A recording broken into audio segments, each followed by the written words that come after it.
Good evening, everybody. What's that? First off, I want to say thank you to Jason and his amazing staff for their wonderful and kind invitation and for the important work that they do here. It is an honor to speak alongside those who believe in preserving history and supporting our youth and strengthening our communities. When we talk about juvenile services, we're not just talking about systems and supervision. We're talking about second chances. We're talking about guiding juveniles, young people, away from cycles of harm toward meaningful contributions. And community service plays a powerful role in that. We take accountability and turn it into opportunity. It reconnects the youth with their community that they may have harmed. And it's the first time often that they are told that they can be a part of the solution. Today I want to share with you how juvenile service not only operates, but how we connect with our local nonprofits to help create a connection, meaningful connection. In the broader spectrum of the juvenile justice system, we all work under a shared mission, and that's to inspire hope for the future. We are committed to protecting public safety, holding youth accountable, and providing meaningful opportunities for rehabilitation. Within that system, we have our own mission, and that's to help youth complete meaningful community service, to build life skills and accountability, and to create a sense of connection. We serve youth aged 9 to 21, a lot of them coming from difficult backgrounds and untold stories. We're here to offer youth a second chance. Our goal is to reduce recidivism by creating meaningful connections to their community. Because often when a youth feels connected to their community, when they feel like they can contribute something, they're less likely to reoffend. Our team is small, but it is fully committed. We have two full-time employees. We have 2 full-time employees and 1 part-time employee. We are available 7 days a week with the way that we have our coverage. And we all bring together over 40 years of combined experience. We also have flexible schedules, which means that for the youth, there's always someone there to help. There's always someone there to answer. It also means that we have flexible appointments.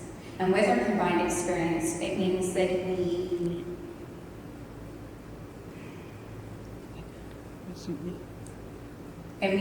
understand and we know how to better serve them.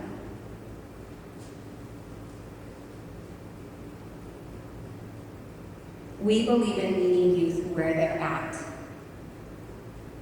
And that is why we try to offer such a flexibility with our schedule and our coverage. So let's talk about how we empower change.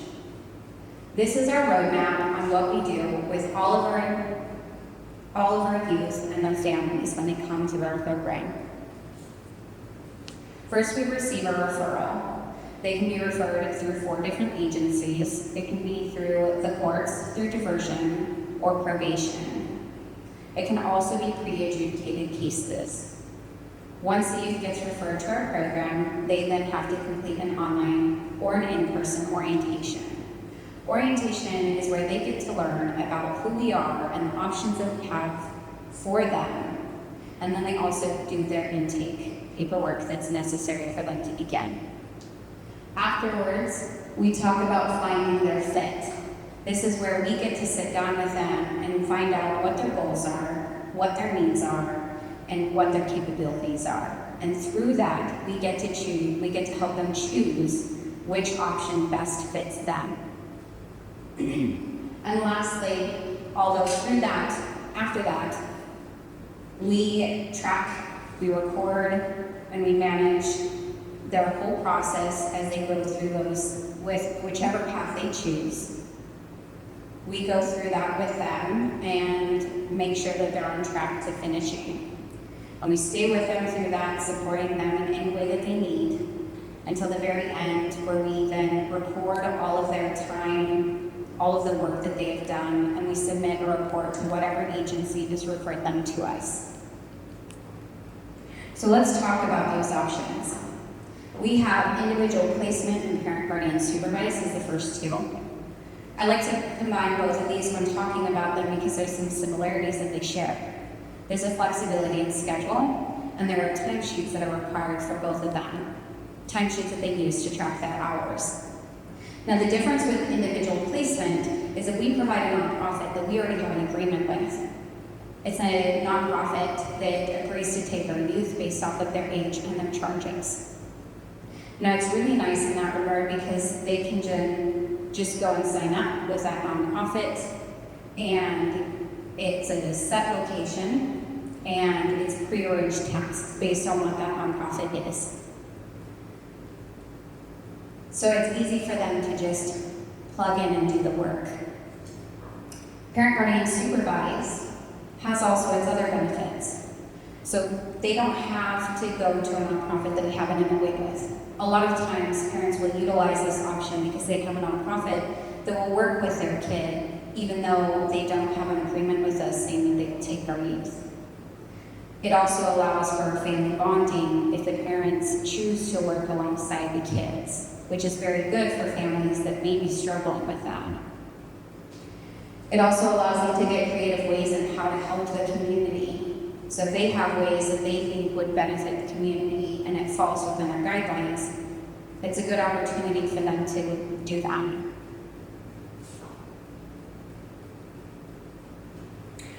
Our last two options is service learning groups and service learning projects. Service learning groups, we require a minimum of 1 per week. And they go out as a group that is managed by us, by our agency, by me or one of my coworkers. The nice thing about group is that it's pre-arranged on the sites. We track all of the hours, so they don't have to worry about timesheets or turning them in. We take care of all of that for them. They have to come and just show up, do the work, learn about what it is that we're talking about for the day, and then they can go home. It's nice for parents because they don't have to stress about planning or organizing or keeping track of anything other than a simple schedule. It also gives our youth the ability to socialize and to interact with youth. It gives them a sense of shared responsibility rather than taking everything on their own. Then we have the service learning projects. That is where we give them a topic, typically. In some instances, the youth may be able to choose the topic that they want to cover, and in other times, the topic is already chosen for them, and that's a whole other conversation. But when they're given that topic, regardless of whether they get to choose or not, they do get the freedom of how they choose to implement that learning into the community. So they do the research and they do the answering of questions, whatever the activity may be in that packet, to show that they have gained knowledge from what it is that they're supposed to cover. And then with that, they get to choose how to use that in society. It helps them to boost their leadership skills because they have to go out and put it into work in society themselves. But the nice thing is that they have flexible schedules. Throughout any of these options, no matter what path they choose, there is no right or wrong path.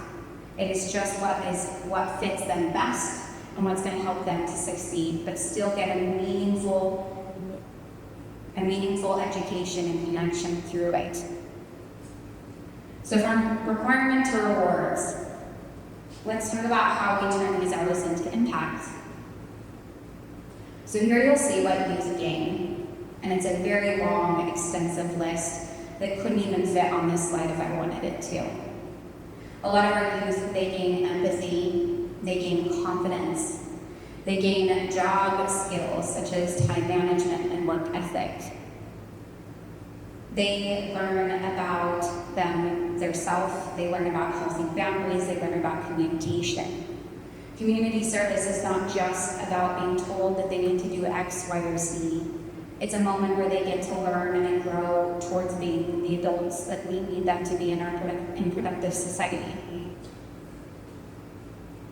And through all of this education, we reduce that recidivism because it gives them a sense of purpose and a sense of belonging. So what is a community gain? The community gains a future workforce that's ready, that's more skilled and more prepared. It gets safer neighborhoods because we have kids creating less crime. It helps to give them pride in what they do and the community that they live in because they know that they were a part of it. So let's talk about numbers. Last year, we had over 6,100 hours of community service that was done with our youth. And if you average that over to if you average that to $10 an hour, that's over $61,000 that they've poured back into their community and their local nonprofits. In 2024, we had over 348 participants in our program. That averages out to about 33 per month. And as of now, 2025, we are in the end of July. We have had 158 participants, which averages out to about 22 per month. While our numbers may fluctuate, whether they grow smaller or whether they get bigger, our commitment always stays the same. And that's to provide meaningful community service that helps to build life skills, accountability, and a connection with their community. Now, at the heart of our program, at the heart of our success, is the nonprofits that we show up for and who show up consistently for us every single time. And these are a list of our nonprofits. We have the Old Penitentiary, the Schick-Ostolasa Farmstead. We have Botanical Gardens, the gardens for both a church out in Caldwell and for the Bora Garden. We have libraries all over our cities. We have the Veterans Home, St. Vincent de Paul, and the Bishop's House. We have Idaho Youth Ranch, and the Bubbles Basin, Boise Zoo, Children's Museum, Parks and Rec for both Boise and Meridian. We have the Vineyard Food Pantry, and we have the Art. Without the help of these nonprofits, we wouldn't be as successful as we are today.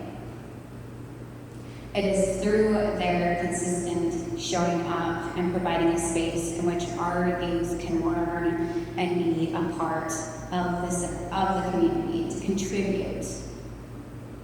We wouldn't have a place to take them. Now, as much as I would like to talk about all of the different nonprofits that we help out, and as much as I would love to talk about the thousands of different ways that they have created such memorable moments for our youth, the one thing I do want to cover at least one, and that's the Schick-Ostolasa Farmstead. These pictures do not do it justice, and I hope that you guys will go and check it out for yourselves if you've never been there. They are located out in Hidden Springs. It's just about a 20-minute drive up towards the Idaho Dam. So these photos were taken in 2022, and we've been working with them, I think for at least since 2018 to 2019. Right here you can see there's a massive tree that's starting to fall apart. There's the old barn they found. It's the oldest barn in Idaho as of date. We ended up getting a reward for that. With the Schick-Ostolasa Farmstead were able to help them preserve Idaho history and to show what early settlement looked like in Idaho. The kids get hands-on learning experience while doing the work that they do, much like how the Old Penitentiary preserves this prison to help teach people about the early days of our justice system. So here are some areas in which we helped. Right over here, you probably can't tell, but this is where that tree was that was looking like it was about to fall down. Over in the far left corner is a creek that goes underneath one of the bridges. They bought us rubber boots for all of the kids to use so that they could go and help dig it out. Over in the top left and the middle is a cage that would house livestock, like the chickens. It had weeds that went all the way up to the top and all the way across. It was a nightmare to clear out, but they did it. So when we go to this nonprofit, I get to learn and talk about early settlement. Kids get to learn about what it was like coming over here. We talk about 1862 Homestead Act and how that created westward expansion. We talk about the struggles that they faced. We talk about what life looked like for young adults and for older adults and children. It's a wonderful time to be able to give hands-on experience, hands-on education, something that they don't always get. The middle and then bottom left is an area along that creek that is completely covered at the time when I took that photo, and we worked to help clear that out so that it's more appealing. As Stacy had mentioned, the Dry Creek Historical Society was responsible for maintaining and preserving this property, had featured us in their newsletter to give credit to the kids that helped make the place more visually appealing as well as accessible. Because of all of the hard work that the youth did, that they poured into this nonprofit, it not only increased foot traffic, but it allowed them to be able to focus on things that they wouldn't have else been able to had they been working on preserving the property. So in this left-hand corner, that's where all of the crowded areas that you saw that were covered. It's completely clear now. This wagon is a wagon that they were able to redo from the original one that they had. The bottom middle picture being the one that they had prior.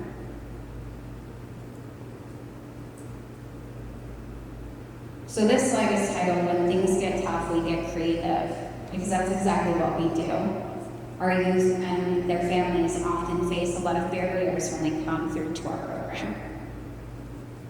A lot of those barriers are limited access to transportation, language barriers, lack of access or familiarity with technology. They have food and clothing insecurity. They have scheduling conflicts and mental health and behavioral challenges. And they have stressors in the families. So what does that mean? We choose to make those no longer roadblocks. We include interpreters. Interpreters are not just there during orientation and filling out paperwork. They're there when we talk about their options. We're there when it's getting them to and from the locations of work. It's there when we're talking about any kind of conflicts that they're having, and it's there when we talk about their success. Interpreters aren't just at the beginning, they're there through the entire thing, just like we are there for them through the entire process. With their limited access to transportation, we also help with either transporting them to and from the locations that we work, or utilizing one of the other options that we have so that they don't have to worry about like transportation.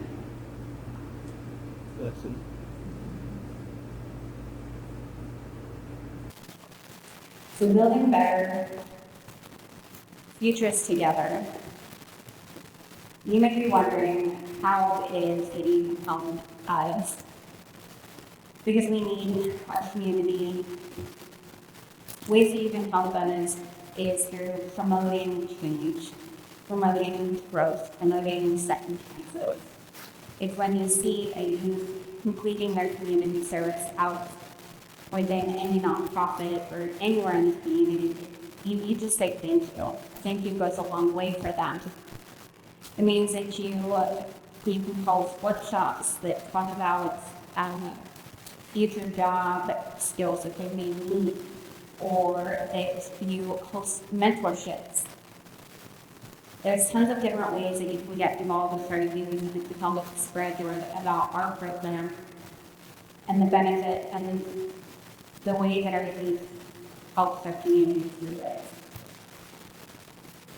I want to thank you for taking your time to be here today, to listen about who we are and why we do what we do.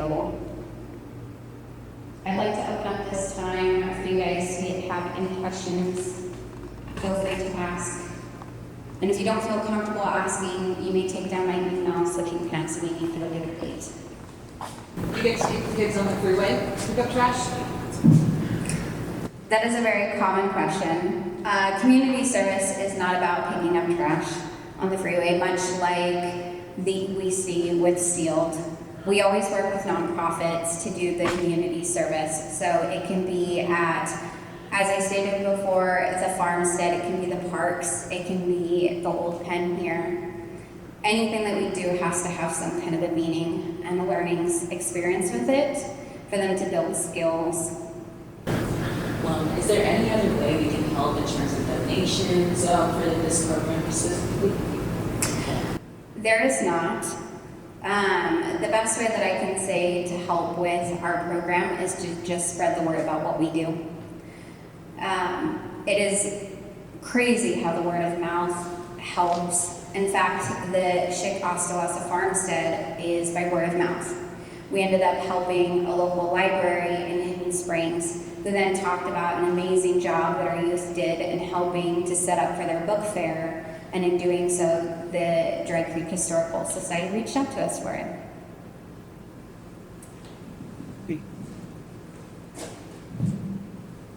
I was going to ask you, do you have any favorite stories, without naming names or anything, but just any stories that stick out to you of either people you've helped or transformations you've seen? Yeah, absolutely. So as we know, these are ordered through different agencies. The kids are not coming to us and saying, hey, I want to volunteer and do this, right? I would say that probably one of the best experiences that I've ever had is I had a kid come through and he had over 200 hours, which is a lot. He had 200 hours and he did not want to do community service. He didn't understand why he was doing it. He didn't think that it was important, and he put everything else as a priority instead of us. And I kept showing up and kept telling him, hey, you need to attend. We need to get this done. I believe in you. Let's put this in the past so that we can move forward. It was then that he spent every single Sunday with me for 8 hours, up until the point that he reached his 200 hours. And at the end of it, he told me that he was going to miss us, that he gained something from it. And that means more to me than the kids that show up consistently all the time. I am very proud of them, make no mistake. And I'm very grateful that they choose to come and they have the positive attitudes. We always want to see that. But the greatest part for me is when we do get those kids that are difficult, we do get those kids that are struggling to find value and meaning in the work that they do, despite the fact that they were so against it in the first place.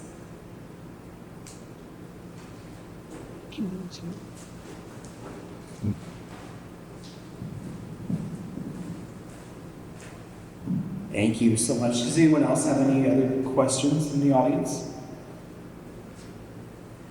I was going to ask, what is, if someone doesn't show, you mentioned eventually they did get it together and show up and get their hours completed, but if someone doesn't show, does that, for something they've signed up for, does that just mean they still have to complete those hours, or is there a penalty for that?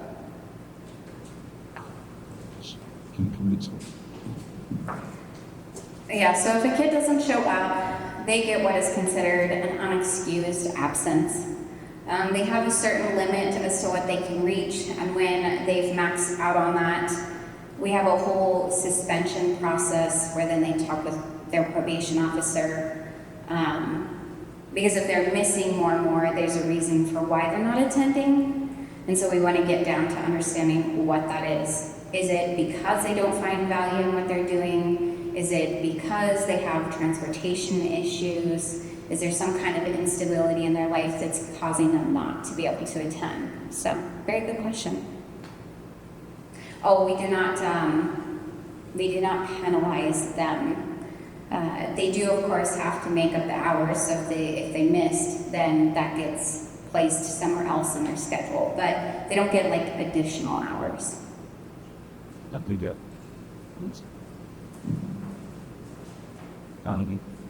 Thank you. How do you typically gain the nonprofits that you work with and everything? Forgive me if you said that in the presentation, but how do you gain new partners and places to work with? Do they typically reach out to you, or do you have to reach out to them a lot of the time? Like, how does that work? We reach out to the nonprofits and we talked about to them about our program and the purpose for our program, and ask if we can have our youth work with them. And then through that, they can decide if they want to go through with that or not. If they do, they have to sign an MOA with our agency. It's a memorandum of agreement. It just basically states we're going to provide this kind of a work environment for your youth, and then in turn you'll provide us youth that will help with our nonprofit, and it makes sure that they're covered by insurance, as well as that they understand that our youth are covered by workman's comp if they were to get hurt. Every so often we'll have nonprofits reach out to us, but it's not as common. Like we had mentioned before, if there is word of mouth, then that's typically where you'll find that they reach out to us.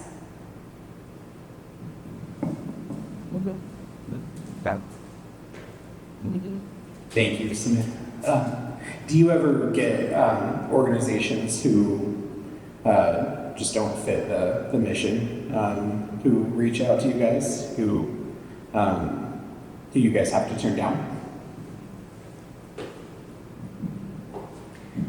That's a very good question.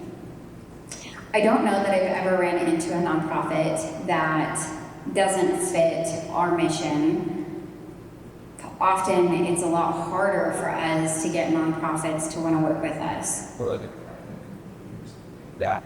Private, we've never had anybody from a private ask to work with our youth. We only work with nonprofits, so even if they did, it wouldn't matter whether or not they fit a criteria of education and skill building. We only work with nonprofits. But with the nonprofits reaching out, it's very hard because we've got the stigma of the youth that we work with. They don't always believe in second chances. They're afraid of becoming a victim themselves. And so it takes a lot of work, a lot of conversations, and a lot of trust building to try to show that that's not always the case. And that's why word of mouth matters for us as well.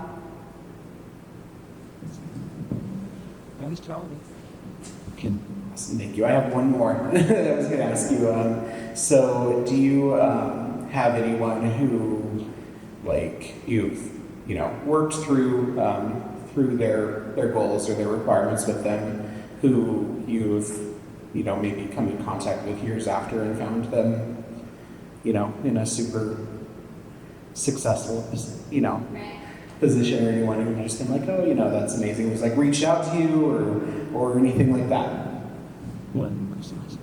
Yeah, absolutely. There's been several occasions. I've worked with a girl who had community service, and she was a wonderful spirit. She ended up coming and bringing me her graduation card for high school. I was super proud of her.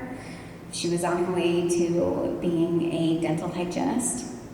And the other one, how do I say this? So I had a guy that I ran into, and because I've been doing this for long, I hadn't seen him for probably over 6 years, maybe longer. He's an adult now, but he made a point out of his way to say hello to me and to let me know what he was doing for work and how life was going for him. And as much as it was this grown man standing in front of me, he had this energy and this light in his eyes as a kid saying, look at me, aren't you proud of me? And that's wonderful.